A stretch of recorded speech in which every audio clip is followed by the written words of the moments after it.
আসসালামু আলাইকুম ছোট বন্ধুরা, তোমরা কেমন আছো? আজকে তোমাদের জন্য থাকছে নতুন আরেকটি ভয়ঙ্কর গল্প।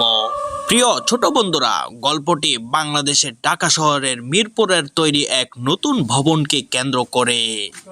বাইরে থেকে দেখতে সে ভবনটা যতই সুন্দর লাগুক না কেন, ভিতরে লুকিয়ে আছে এক অজানা রহস্য।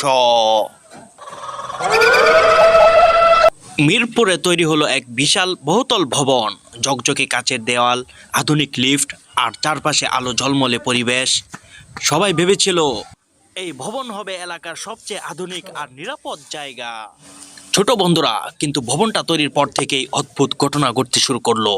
মাঝরাতে শোনা যেত লিফট উপরে নিচে যাচ্ছে, অথচ তখনও কোনো ফ্ল্যাটে মানুষই থাকতো না। মাঝে মাঝে ভবনের কাছে প্রতিফলিত হতো এক সাদা পোশাকের মানুষ, যা মুহূর্তের মধ্যেই অদৃশ্য হয়ে যেত।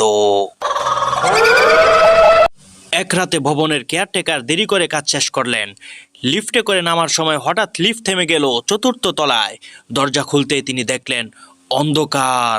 লম্বা এক কি যেন, চোখ দুটো তার আগুনের মতো ঝলমল করে জ্বলছে। ভবনের কেয়ারটেকার কিছু বোঝার আগে দরজাটি আবারও বন্ধ হয়ে গেল। এই ভবনটির কেয়ারটেকারকে ভোরবেলা তাকে লিফটের ভিতর অচেনা অবস্থায় পাওয়া গেল। পরে জ্ঞান ফেরার পর তিনি শুধু একটি কথাই বললেন, এখানে দুষ্ট কিছু আছে। ছোট্ট বন্ধুরা, তোমরা যারা ভবনে থাকো, সাবধানে ছাদে ওঠানামা করবে। কখনো ছাদে লাফালাফি করবে না, কারণ অনেক সময় দুষ্ট জিনেরা ছোট ছোট বাচ্চাদের সাথে দুষ্টামি করে থাকে। ছোট্ট বন্ধুরা, আজকে এই পর্যন্তই। আবার অন্য আরেকটি গল্প নিয়ে কথা হবে। সেই পর্যন্ত সকলেই ভালো থাকবে।